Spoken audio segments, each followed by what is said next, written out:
Hi students, आप लोग के साथ जैसे हम लोग देखते हैं क्या यूरेनियम मैथमेटिक्स के थ्रू आज हम लोग कुछ सिलेबस पढ़ने जा रहे हैं। जैसे मान लीजिए अभी ये सिचुएशन लॉकडाउन का चल रहा है और लॉकडाउन में हम लोग को देखते हैं क्या होता है। अब एग्ज़ाम के अकॉर्डिंग देखिए, अब स्कूल जाना आप लोगों के लिए उचित नहीं है, तो स्कूल से बेटर है आप घर पे ही बैठ कर स्टडी कीजिए और आपके लिए काफ़ी बेनिफिट होने वाला है। तो हम लोग देखते हैं ये अगर टेंथ क्लास की बात किया जाता है तो टेंथ क्लास का जो सिलेबस होता है वो पहले हम लोग देख ले क्या होता है सिलेबस, वो देखिए। अगर हम लोग बात करते हैं इसकी पहले, अगर हम लोग देखें टेंथ क्लास के, तो ये टेंथ क्लास का आप लोग को सिलेबस लिख दे रहे हैं यहाँ पे। टेंथ क्लास में पढ़ना क्या होता है वो समझिए। अगर हम लोग सिलेबस की बात करते हैं तो सिलेबस देखिए, फर्स्ट में आप लोग को क्या होता है, जैसे एक रियल नंबर पढ़ना होता है, रियल नंबर, ठीक है।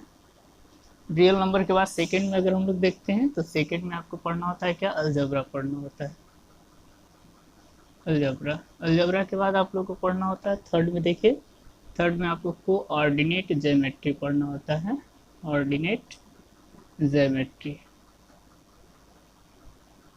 और इसके बाद देखते हैं क्या, कोऑर्डिनेट ज्योमेट्री के बाद आपको पढ़ना होता है फोर्थ में अगर देखा जाए ज्योमेट्री, ज्योमेट्री। और इसके बाद फाइव की बात करते हैं, एक ट्रिगोनमेट्री होता है, ट्रिगोनमेट्री इस तरह से। और अगर सिक्स की बात करते हैं तो सिक्स में आपको क्या पढ़ना होता है, ट्रिगोनमेट्री की बात। अब देखिए एक जैसे मान लीजिए ज्योमेट्री हो गया, प्रोबेबिलिटी पढ़ना होता है, प्रोबेबिलिटी एंड एस्थेटिक्स, एस्थेटिक्स इस तरह से हम लोग देखें। और एक लास्ट में अगर हम लोग देखते हैं सेवन में जो पढ़ना होता है वो मेंसुरेशन होता है, मेंसुरेशन इस तरह से। देखिए तो अगर हम लोग देखते हैं, अगर टेंथ क्लास की बात किया जाता है तो टेंथ क्लास में सबसे फर्स्ट इम्पॉर्टेंस है कि आप देखिए कोई भी वर्क अगर करने जा रहे हैं तो उसके बारे में आपको जानना बहुत ज़रूरी होता है।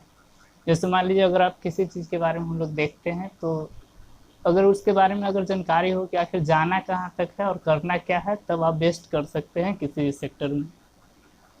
इस सिलेबस के अकॉर्डिंग देखिए सात नंबर, इस सात चैप्टर, ऐसे सात चैप्टर सोचकर खुश नहीं हुए कि इन सात चैप्टर पढ़ने से आपको क्या होता है टोटल 100 मार्क्स ऑफ ब्रेन आप कर सकते हैं। इसके थ्रू भी आपको क्या होता है, रियल नंबर हो गया, अलजेब्रा हुआ, इसमें भी चार पांच चैप्टर आपको रिलेटेड होते हैं। और जैसे ज्योमेट्री हो गया, इसमें भी चार पांच चैप्टर रिलेटेड होते हैं। और ट्रिगोनोमेट्री हो गया, इस तरह से। अब बेटर हुआ कि हम बगल में मार्क्स लिख देते हैं, यहाँ पे मार्क्स क्या है वो समझ लीजिए। यानी देखते हैं अगर इसकी मार्क्स की बात करते हैं, मतलब ये आपको एग्जाम में पूछा कितना जा सकता है, रियल नंबर से आपको 10 मार्क्स का क्वेश्चन बन सकता है। अलजबरा आपको टोटल 20 मार्क्स ऑब्टेन करा सकता है, कोऑर्डिनेट 10 मार्क्स। और इस तरह से देखते हैं ज्योमेट्री की बात करते हैं, 20 मार्क्स। एक ट्रिगोनोमेट्री आता है यहाँ पे आप लोग को, ये भी आपको 20 मार्क्स का होता है। और एक प्रोबेबिलिटी और एस्थेटिक्स दोनों मिला करके 10 मार्क्स। और एक मेंसुरेशन होता है वो 10 नंबर का होता है। इस तरह से देखिए, अब आप सोच कर देख सकते हैं यहाँ पे, जैसे मान लीजिए ये अगर देखा जाए सिलेबस के बारे में हम लोग जान रहे हैं, पहले आप लोग देखिए सिलेबस में क्या पढ़ना होता है। रियल नंबर 10 नंबर का, इससे मतलब बोर्ड में अगर देखते हैं सीबीएसई बोर्ड हो या तो कुछ सीएसई बोर्ड के पैटर्न में मार्क्स में चेंजिंग आते हैं, लेकिन पढ़ना तो सब यही होता है। बिहार बोर्ड के बच्चे भी देखते हैं तो उससे भी रिलेटेड अगर देखा जाए तो अगर हम लोग देखते हैं आपको 100 मार्क्स का टोटल आपको क्या हुआ, कम्प्लीटली ये सिलेबस कंप्लीट हो गया। देखिए या सीबीएसई बोर्ड के बच्चे हो या तो बिहार बोर्ड के बच्चे हो, इससे कोई दिक्कत नहीं होना चाहिए। यहाँ पे हम इंग्लिश में लिखेंगे प्लस साइड में आपको हिंदी में बता दिया जाएगा कि वो होता क्या है। तो ऐसे भी आप लोग जानते हैं ये जो मैथ का जो पोर्शन होता है, तो मैथ में देखिए और इंग्लिश और हिंदी कोई उतना माइनॉरिटी नहीं रखता है कि आप इंग्लिश है या तो हिंदी है। बिहार बोर्ड के बच्चे सोचते हैं कि इंग्लिश में लिखा हुआ है इससे क्या प्रॉब्लम होगा हम लोग को समझ में। देखिए मैथ आपको इंग्लिश कोई माइनॉरिटी नहीं रखता है, ये मैथ में दो चार वर्ड ऐसे होते हैं जो इंग्लिश में आते हैं और बाकी सब तो सेम ही होते हैं। इसीलिए आप लोग बिहार बोर्ड के बच्चे हों या तो सीबीएसई बोर्ड के बच्चे हों, तो उन लोग को ऐसा नहीं लगना चाहिए कि वो इंग्लिश में लिखा है या तो अगर हम इंग्लिश में बताते हैं हिंदी में बताते हैं उससे दिक्कत नहीं होना चाहिए आप लोगों को। तो देखिए हम लोग अपने टॉपिक पे आते हैं। सिलेबस आप लोग देख लिए, सिलेबस देखिए फिर से हम इसके बारे में बता दे रहे हैं। रियल नंबर एक होता है जिसको हम लोग वास्तविक संख्या बोलते हैं, वास्तविक संख्या से 10 नंबर का क्वेश्चन बनता है। अलजबरा की बात करते हैं तो अलजबरा हिंदी में इसको बीजगणित कहा जाता है और बीजगणित से 20 नंबर का क्वेश्चन बनता है। कोऑर्डिनेट ज्योमेट्री की बात करते हैं तो कोऑर्डिनेट ज्योमेट्री से आपको 10 नंबर का क्वेश्चन पूछता है एग्जाम के अकॉर्डिंग। ज्योमेट्री की बात करते हैं तो ज्योमेट्री से आपको 20 मार्क्स का क्वेश्चन बनता है। ट्रिगोनोमेट्री की बात करते हैं, ट्रिगोनोमेट्री 20 मार्क्स और एक प्रोबेबिलिटी की बात करते हैं एंड एस्थेटिक मतलब प्रायिकता की बात करते हैं या संख्यांकिक जो होता है वो 10 नंबर का क्वेश्चन पूछता है। एक मेंसुरेशन होता है मतलब क्षेत्रमिति, किसी चीज़ का एरिया निकालना है उसको कैलकुलेट करने के लिए हम लोग क्या करते हैं, वो पढ़ने से आपको टोटल कितना मार्क्स ऑब्टेन होते हैं, 10 मार्क्स। इस 7 चैप्टर जो देख रहे हैं और इस 7 चैप्टर के थ्रू ही 2-3 चैप्टर इंक्लूडेड होते हैं हर चैप्टर में। तो इस तरह से कह सकते हैं आपको सिर्फ यूनिट इतना पढ़ना, 7 यूनिट होता है और 7 यूनिट के अकॉर्डिंग हम लोग देखते हैं ये सब 100 मार्क्स ऑब्टेन कर सकते हैं। अब आप सिलेबस जान लिए और देखिए आपको बेस्ट हम बता सकते हैं, जैसे इसमें ये टॉपिक के अकॉर्डिंग देखा जाए तो ज़्यादा इंपॉर्टेंस की बात करते हैं, ये ट्रिगोनोमेट्री जो पोर्शन होता है आपके एग्जाम के लिए बहुत इंपॉर्टेंस रखता है और ये आपको 20 मार्क्स की बात करते हैं, 20 मार्क्स ऑब्टेन करने जा रहे हैं ये ट्रिगोनोमेट्री पढ़ करके। तो देखिए ये जो ट्रिगोनोमेट्री पोर्शन होता है, देखिए हम लोग करते क्या हैं, सबसे फर्स्ट पॉइंट होता है कि हम लोग ट्रिगोनोमेट्री यहाँ स्टार्ट करते हैं। इसके पीछे कुछ पर्पस होता है, कुछ रीजन होता है जो आप कह सकते हैं पढ़ने के बाद आपको पता चलेगा कि ये होता क्या है। ये ट्रिगोनोमेट्री की बात करते हैं तो ट्रिगोनोमेट्री आपको एक तो यहाँ ये देखा जा रहा है कि आपको ये कह सकते हैं मैक्सिमम मार्क्स के अकॉर्डिंग 20 मार्क्स ऑब्टेन करवाता है और इसमें ट्रिगोनोमेट्री में कम टॉपिक पढ़ना होता है और ज़्यादा मार्क्स ऑब्टेन करना होता है। देखिए एग्जाम के अकॉर्डिंग आप लोग देखिए मेन इंपॉर्टेंस क्या होता है कि एग्जाम में मार्क्स कैसे, हाई मार्क्स कैसे गेन किया जाए। तो उसके लिए हम लोग देखें क्या होता है कि अगर हम लोग पहले एक क्या होता है किसी वर्क करने के लिए उससे हम लोग क्या करते हैं, एक कर सकते हैं डेटा तैयार करते हैं, क्या कर हम लोग को एक करना क्या है उसके बारे में करने के लिए ट्रिगोनोमेट्री हम लोग देखिए कुछ भी अगर पोर्शन की बात किया जाता है तो ट्रिगोनोमेट्री 20 मार्क्स का हम लोग पहले अगर पढ़ ले, इसमें कम चैप्टर 2 ही चैप्टर पढ़ना होता है और आपको 20 मार्क्स गेन कर लेते हैं हम लोग। तो आप लोग सिलेबस देख लिए, अब थोड़ा सा हम लोग देखते हैं अपने टॉपिक पे आते हैं, ठीक है। ये टॉपिक के अकॉर्डिंग देखिए क्या होता है। अब हम लोग ट्रिगोनोमेट्री की बात करते हैं, ट्रिगोनोमेट्री के बारे में ज़रा जान ले कि ट्रिगोनोमेट्री होता क्या है। ट्रिगोनोमेट्री, ठीक है, ये आप ट्रिगोनोमेट्री देख रहे हैं, ये जो वर्ड लिखा हुआ है तो इस वर्ड के अकॉर्डिंग देखिएगा, थोड़ा सा आप लोग ध्यान देकर देखिए, थोड़ा सा हम लोग देखते हैं इससे जो ट्रिगोनोमेट्री लिखा हुआ है ये 3 वर्डों से मिल करके बना हुआ है। ट्रिगोनोमेट्री जो देखा जाए इस तरह से हम देखिए, आप लोग को दिखे इसीलिए क्लियरिटी लिख देते हैं ट्रिगोनोमेट्री। ये जो अगर देखा जाए ट्रिगोनोमेट्री अगर हम लोग देखते हैं इससे आपको 20 मार्क्स ऑब्टेन करने हैं और इसके अकॉर्डिंग आप पढ़ते हैं हम लोग। देखिए थोड़ा सा अगर हम लोग ट्रिगोनोमेट्री के बारे में जाने कि ट्रिगोनोमेट्री होता क्या है। ट्रिगोनोमेट्री यहाँ पे 3 वर्डों को मिलकर बना हुआ है। ट्रिगोनोमेट्री फर्स्ट में अगर देखा जाए एक होता है ट्राई, इस तरह से गोनिया और एक मेट्री होता है। ये 3 वर्ड से मिलकर यहाँ ट्रिगोनोमेट्री बन रहा है। ये ट्राई का मतलब आप लोग जानते हैं जिसको हम लोग बोलते हैं 3 बोलते हैं, ठीक है। ट्राई का मतलब होता है 3 और एक देखते हैं क्या ये जो गोनो हम लोग वर्ड देख रहे हैं ग्रीक वर्ड होता है, इसको हम लोग क्या बोलते हैं, गोनिया बोलते हैं। ये मेट्री की बात करते हैं तो मेट्री का मतलब होता है मेट्रॉन। अभी नहीं समझिएगा मेट्रॉन जो मेट्रो वाला गाड़ी चलता है वो मेट्रॉन है, रियलिटी में देखा है मेट्रॉन का मतलब होता है मेजरमेंट, ठीक है। इस तरह से इसका मतलब होता है मेजरमेंट, किसी चीज़ को मापने के लिए हम लोग देखते हैं तो उसकी अगर बात किया जाता है। देखिएगा अगर हम लोग देखते हैं अगर ये ट्रिगोनोमेट्री वर्ड की बात करते हैं तो थोड़ा सा देखिए ट्रिगोनोमेट्री में हम लोग देख लेते हैं कि ट्रिगोनोमेट्री का जो पोर्शन आपको दिया हुआ है, ट्रिगोनोमेट्री का जो पोर्शन दिया हुआ है और इसके अकॉर्डिंग हम लोग देखिए कि एक क्या होता है, क्या है ट्रिगोनोमेट्री। तो ट्रिगोनोमेट्री आपको 3 वर्डों से मिल करके बना होता है। फर्स्ट में देखिए ट्राई, गोनो और मेट्री। तो ये पहले हम लोग इसके बारे में जान लेते हैं। ट्राई का मतलब 3 होता है, गोनो का मतलब होता है गोनिया जो ग्रीक वर्ड होता है और मेट्री का मतलब होता है मेट्रॉन, इसका मतलब होता है मेजरमेंट यानी किसी चीज़ को मापने के लिए। यानी देखिए 3 गोनिया, गोनिया का मतलब अगर इसकी बात करते हैं तो ये एंगल को डिनोट करता है, ये आपको किसी चीज़ के एंगल को रिप्रेजेंट करता है। तो देखिए थ्री एंगल का जो मेजरमेंट हम लोग जिस टॉपिक या जिस पोर्शन में करेंगे उसी को ट्रिगोनोमेट्री कहा जाता है। तो अब अगर देखते हैं क्या होता है, थोड़ा सा हम इसको बताने की कोशिश कर रहे हैं। Trigonometry is the branch of mathematics in which we study about three angles measurement. मतलब इसको हम लोग हिंदी में जरा समझने की कोशिश करें, होता क्या है। ट्रिगोनोमेट्री गणित का वह शाखा होता है या ब्रांच होता है जिसमें तीन कोनों का जो मापन हम लोग स्टडी करते हैं उसी को ट्रिगोनोमेट्री कहा जाता है। ट्रिगोनोमेट्री आप लोग समझ गए होंगे कि थ्री एंगल मेजरमेंट यानी तीन कोनों का जो मापन होगा उसी को हम लोग ट्रिगोनोमेट्री बोलते हैं। अब देखिए, अब इसमें हम लोग देखते हैं, ये आप लोग समझ गए होंगे और इसके बारे में हम आपको पीडीएफ भी प्रोवाइड करवा देंगे, पीडीएफ आप लोग को मिल जाएगा सारा चीज। अब देखते हैं क्या होता है। ये थ्री एंगल मेजरमेंट आप लोग समझ गए, ट्रिगोनोमेट्री के बारे में क्या होता है अब देख लीजिए। और ये एक बात ध्यान देने वाली बात ये होता है कि ये थ्री एंगल मेजरमेंट की क्या है, अगर हम लोग ट्रायंगल से रिलेटेड होगा तो ये थ्री एंगल का मतलब क्या, तीन कोनों से मिलकर के कोई ट्रायंगल का ही फॉर्मेशन होता है, ऐसा नहीं क्वाड्रेटरल हो जाएगा और इस तरह से बाई क्वाड्रेटिक हो जाएगा। तो हम लोग देखते हैं क्या होता है, ये तीन कोनों का जो मेजरमेंट होता है ट्रायंगल से रिलेटेड होता है। तो इसमें जब भी हम लोग स्टडी करेंगे तो एक 90 डिग्री का इस तरह से कोई ट्रायंगल का फॉर्मेशन होगा। ये देख लीजिए, इसका नाम ए बी सी, ये आपको 90 डिग्री का यहाँ का फॉर्मेशन हो रहा है। तो ये जब भी देखेंगे तो राइट एंगल ट्रायंगल यानी एक समकोण त्रिभुज के बारे में हम लोग स्टडी करते हैं। ये ट्रिगोनोमेट्री के अकॉर्डिंग देखिएगा, थ्री एंगल्स मेजरमेंट आपको क्या कहलाता है, ट्रिगोनोमेट्री कहलाता है। अब इस ट्रिगोनोमेट्री की बात करते हैं। तो अब हम लोग देखें थोड़ा सा इसका रेशियो की बात करते हैं, रेशियो क्या होता है उसके बारे में। अब यहाँ पे ट्रिगोनोमेट्री रेशियो की बात किया जा रहा है, वो समझिए।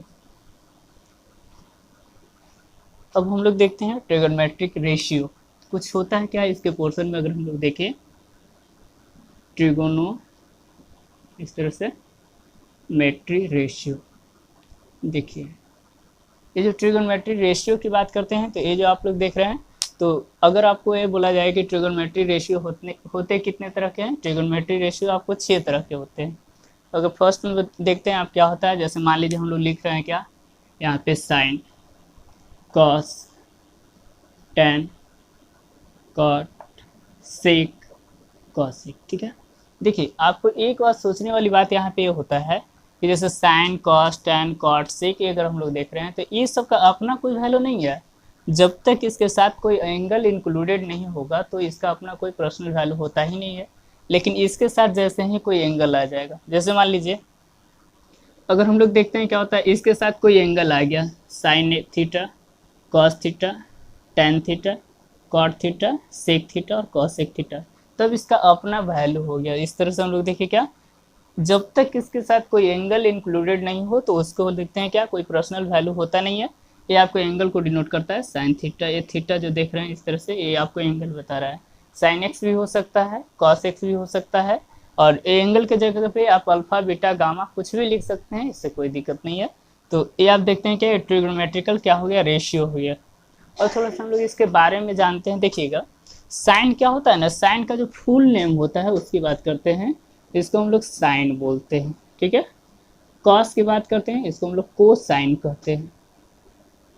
टैन की बात करते हैं तो इसको टेंजेंट कहा जाता है।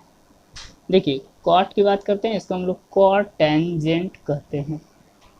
सेक की बात करते हैं तो देखिएगा सेकेंट कहा जाता है। कॉसेक की बात करते हैं हम लोग तो इसको हम लोग बोलते हैं क्या, कॉसेकेंट बोलते हैं, ठीक है। देखिए अगर इसकी हम लोग बात करते हैं, ये देखिए इसका नाम था ट्रिगोनोमेट्रिकल फंक्शन और इसका पूरा नेम होता है, फुल नेम की बात करते हैं वो, ये आपको फुल नेम को डिनोट कर रहा है। यहाँ पे देखिएगा ये फुल नेम है, इसका पूरा नाम कोसाइन। अब देखिए ए क्या होता है ना, साइन का जो ए फॉर्मेट होता है इसको ई को हटा करके शॉर्ट फॉर्म में साइन लिख देते हैं हम लोग। और इस तरह से कोसाइन की बात करते हैं तो देखिए ए जो ए पोर्शन होता है उसको लोग हटा देते हैं और कॉस थीटा लिखते हैं इस तरह से। टेंजेंट की बात करते हैं, ए पोर्शन हटा दिया जाता है, शॉर्ट फॉर्म में टैन थीटा। कॉट टेंजेंट की बात करते हैं, इसको रिमूव करके कॉट का फॉर्मेशन होता है।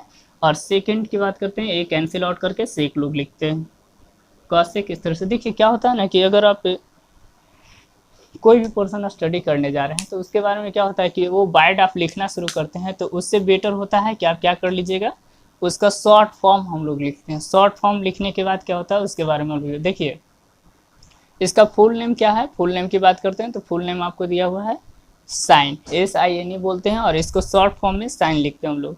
कोसाइन की बात करते हैं तो कोसाइन आपको क्या होता है, इसका शॉर्ट फॉर्म आपको कॉस लिखा जाता है। टेंजेंट की बात करते हैं तो टेंजेंट का शॉर्ट फॉर्म टेन लिखा जाता है। कॉट टेंजेंट की बात करते हैं तो कॉट टेंजेंट का शॉर्ट फॉर्म कॉट लिखा जाता है, और इस तरह से सेकंड की बात करते हैं तो इसको क्या लिखा जाता है, शॉर्ट फॉर्म में सेक लिखा जाता है। कॉस सेकंड की बात करते हैं तो इसका शॉर्ट फॉर्म में आपको क्या लिखा जाता है, कॉस सेक लिखा जाता है। अब देखिए क्या होता है ना, आप जैसे मान लीजिए अगर हम लोग देखते हैं, अगर देखा जाए तो इसका कभी कभी नाम होता है, लोग हिंदी में इसका नाम जानने की कोशिश करते हैं। जैसे मान लीजिए बहुत सारे लोग गाँव देहात में भी अवेलेबल होते हैं, शहर में भी अवेलेबल होते हैं, तो कुछ यूनिक चीज़ जानने की कोशिश करते हैं कि उसका होता क्या है मतलब, या तो कभी रास्ता में भी जाते हैं, बोलते हैं क्या पढ़ के आ रहे हो आजकल, ये ट्रिगोनोमेट्री आजकल स्टार्ट किए थे सर। तो एक्चुअली में क्या होता है ना कि ट्रिगोनोमेट्री जो हम लोग पढ़ रहे हैं, तो इसका नाम क्या होता है ना, वो कभी कभी हिंदी में पूछ दिया करते हैं कि इसका हिंदी में नाम होता क्या है। तो देखिए आप उन बच्चों के लिए हम लोग बोल रहे हैं कि ऐसे तो एग्जाम में इम्पोर्टेंस नहीं है कि एग्जाम में पूछेगा, ऐसा नहीं पूछता है, लेकिन आपको जानकारी के लिए बता रहे हैं। क्योंकि मान लीजिए हर चीज़ आप पढ़ रहे हैं, किस चीज़ के लिए पढ़ रहे हैं उसके बारे में आपको वाइड नॉलेज होना चाहिए, काफ़ी अच्छा जानकारी होना चाहिए। पढ़ने का मेन पर्पस यही होता है। तो अगर देखिए उनके लिए हम थोड़ा सा बता दे रहे हैं कि इसको कहा जाता है हिंदी में लोग क्या कहते हैं, इसका जो हिंदी आपको नेम होता है वो आपको बता रहे हैं। साइन को जया कहा जाता है, ठीक है, इसको हम लोग को जया कहते हैं। इसकी बात करते हैं, इसको अस्पेजिया कहा जाता है, ज दिख रहा होगा अस्पेजिया, इसको कहते हैं को अस्पेजिया, ये हो गया को अस्पेजिया। इसको हम लोग सेकंड को बोलते हैं, आपको छः कहा जाता है, और इसको कहते हैं को छः हम लोग बोलते हैं, ठीक है, इस तरह से। ये देखिए आप कह सकते हैं इसका हिंदी नेम हो गया इस तरह से। और अब थोड़ा सा इसके बारे में हम लोग फिर से आपको बताते रहे हैं। जैसे ट्रिगोनोमेट्रिक रेशियो 6 होते हैं, sine cos tan cot sec cosec, इस तरह से ट्रिगोनोमेट्रिक रेशियो है। और ट्रिगोनोमेट्रिक रेशियो का देखिएगा ये क्या होता है ना कि अगर कोई चीज़, जैसे मान लीजिए आप जैसे मैथ पढ़ते हैं या कोई भी पोर्शन पढ़ते हैं, तो उसका पहले अगर कोई साइंटिस्ट रिसर्च करता है, तो रिसर्च करने के अकॉर्डिंग क्या होता है, उसका पहले बाइट नाम होता है, बहुत बड़ा नाम लिखा होता है। तो लोग कहते हैं इतना बड़ा नाम याद कौन रखेगा, ऐसे इंसान का कुछ वर्क रियल लाइफ में होता है वो तो याद ही नहीं रहता, इतना बड़ा बड़ा नाम याद कैसे रहेगा। तो उसके लिए वो लोग क्या करते हैं, कुछ एक्स्ट्रा नॉलेज लगाते हैं, आप लोग भी ना लगाते होंगे एक्स्ट्रा नॉलेज। और उस एक्स्ट्रा नॉलेज का मतलब क्या होता है, देखिए साइन को ई हटा दिए, साइन लिख दिए। जैसे बहुत सारे लोग होते हैं उसका नाम ही हटा देते हैं, आप लोग फ्रेंड का नाम बोलते होंगे, तो फ्रेंड का नाम क्या होता है, लॉन्ग वाला हटा करके छोटा सा अपना फेवरेट नाम रखते होंगे, ताकि आपको उसको बोलने में या बताने में काफ़ी अच्छा लगता है, इस तरह से। तो देखिए ये साइन है, तो इसके अकॉर्डिंग साइन के अकॉर्डिंग साइन को साइन कहने लगे, इसको कोसाइन की बात करते हैं तो कॉस कहने लगे, टेंजेंट की टेन कहते थे, और कॉटेंजेंट की कॉट, सेकेंड की सेक, और कॉसेक को क्या कहते हैं, कॉसेकेंड को कॉसेक। अब इसका हिंदी में नाम आपको बता दे रहे हैं कि हिंदी में इसको कहते हैं क्या है, हम लोग देखिएगा साइन को जया कहा जाता है, जया अगर देखते हैं वो जया आपको साइन को कहा जाता है। कॉस को कहा जाता है कोजिया, टेन को कहा जाता है अस्पेजिया, ये सब स्पंज खाने वाला स्पंज नहीं है, अस्पेजिया होता है, इसको हम लोग बोलते हैं। कॉटेंजेंट की बात करते हैं तो को अस्पेजिया है। सेकेंड की बात करते हैं तो इसको हम लोग छः बोलते हैं। कॉसेक की बात करते हैं तो इसको हम लोग को छः बोलते हैं। तो हम लोग क्या देख रहे थे, इसका नेम ये देख रहे हैं क्या, ट्रिगोनोमेट्रिक रेशियो है, फुल नेम है, इसका हिंदी में जो कहा जाता है वो नेम है। ये सब देखने के बाद क्या होता है, ये सब तो अभी जानकारी के लिए हम लोग पढ़ रहे थे, और हम लोग अपने मेन टॉपिक पे आते हैं कि मेन टॉपिक होता है क्या है वो समझ लीजिए। जैसे मान लीजिए ये ट्रिगोनोमेट्रिक रेशियो है, तो आखिर अगर ट्रिगोनोमेट्रिक रेशियो के अकॉर्डिंग अगर देखा है किसी चीज़ को रिप्रेजेंट कैसे किया जाता है वो समझ लीजिएगा। एक होता है परपेंडिकुलर, एक होता है हाइपोटेनस, और बेस होता है, ठीक है, इस तरह से। जैसे मान लीजिए एक ट्रायंगल के हम लोग फॉर्मेशन करते हैं, ये जो देख लीजिए, मान लीजिए बढ़िया से एक सुंदर सा ट्रायंगल बना रहे हैं, हल्का टेढ़ होगा तो आप लोग सोचिएगा, बढ़िया से बना लीजिएगा। ए बी सी, ए क्या है, ए 90 डिग्री है, ये आप लोग समझ में आ गया होगा। देखिए क्या होता है ना कि हम इसमें 3 वर्ड का यूज करने वाले हैं, और वो आप लोग के लिए समझ लीजिए क्या होता है। अगर मान लीजिए फर्स्ट में अगर हम लोग देखते हैं, फर्स्ट की बात किया जा रहा है वो समझिएगा। फर्स्ट में देखते हैं क्या, आपको पी की बात करते हैं, पी से हम किसको इंडिकेट करेंगे, परपेंडिकुलर, परपेंडिकुलर, ठीक है, जिसको हम लोग पी से इंडिकेट करेंगे। और एक क्या होता है, इसको हम लोग हिंदी में लंब कहते हैं, ठीक है। परपेंडिकुलर के बाद एक बेस होता है, ठीक है, बेस, जिसको हम लोग बेस से डिनोट करेंगे, जिसको आधार कहा जाता है, ठीक है, बेबी को बेस पसंद है वाला कंसेप्ट हम लोग यूज करते हैं, बेस हो गया। ये हाइपोटेनस की बात करते हैं, वो समझ लीजिएगा, हाइपोटेनस, ठीक है। हाइपोटेनस एच से इंडिकेट करेंगे, स्मॉल एच जो भी होगा स्मॉल एच से इंडिकेट करेंगे, इसको हम लोग कहते हैं क्या, कर्ण। देखिए, एक तो इसका इंग्लिश में भी नाम लिख दिए, नोटेशन लिख दिया, और एक क्या हो गया, लंब इसको कहते हैं, आधार कहते हैं, इस तरह से इसको कर्ण कहा जाता है। कर्ण के बाद देखते हैं, एक कर्ण हो गया। अच्छा, हम लोग क्या देख रहे थे, इसके अकॉर्डिंग आप लोग बताने की कोशिश कर रहे थे, जो हाइपोटेनस आप लोग को दिख रहा है, तो हाइपोटेनस कभी बदलता नहीं है, हाइपोटेनस एक कर्ण होता है, जैसे महाभारत का जो कर्ण हम लोग देखते हैं कर्ण की तरह ही होता है, कर्ण कभी बदलता नहीं है, एसोसिएशन जो भी हो वो आपको फिक्स होता है, वो एक्सचेंज नहीं करेगा, तो बदलेगा तो ये परपेंडिकुलर की बात करते हैं, ये बेस होता है, ये एंगल के अकॉर्डिंग बदलता है, ये जो एंगल आप लोग देख रहे हैं, तो इस एंगल के अकॉर्डिंग देखिएगा, इस एंगल के लिए परपेंडिकुलर हो गया और ये बेस हो गया। लेकिन अगर हम लोग बात करते हैं जब एंगल एक्सचेंज करेगा, जैसे मान लीजिए इस एंगल की बात करते हैं, ये वाला जो एंगल आप लोग देखते हैं, तो इसके लिए क्या हो जाएगा, सामने वाला आपको क्या हो जाता है, परपेंडिकुलर, और जो टच करता है वो आपको बेस बनाता है। ध्यान ये रखना है कि जो जिस एंगल की बात किया जाएगा, जो टच करता है वो बेस बनाता है, और सामने वाला उसका क्या होता है, परपेंडिकुलर यानी लंब होता है। तो देखिए आपको क्या होता है, ट्रिगोनोमेट्री के अकॉर्डिंग तो क्या किया, आपको बेसिक पार्ट्स आपको अभी बता दिया गया है, और इसमें हम लोग क्या करेंगे, इसके बारे में आपको और भी डीपली में आपको क्या होता है, कंटिन्यूस बताया जाएगा इसी चैनल के थ्रू। यूरेनियम मैथमेटिक्स के थ्रू आपको क्या होता है, ए टू जेड आपको 10th का सिलेबस कंप्लीट करवा दिया जाएगा आप लोग पेशेंस के साथ, और कर सकते हैं ये कंटिन्यूस कंटिन्यूटी होना चाहिए किसी चीज़ को अगर गेन करने के लिए, तो आप ये हम लोग क्या किए इसके बारे में आपको बता दिया गया। अगर अच्छा लगा होगा इस तरह के वीडियो तो आप लाइक भी कर सकते हैं और चैनल को सब्सक्राइब कर सकते हैं, जिससे हमें क्या होगा, मोटिवेट मिल सके, और आपको इस तरह से और भी अच्छे क्वालिटी का वीडियो हम लोग बना सकते हैं।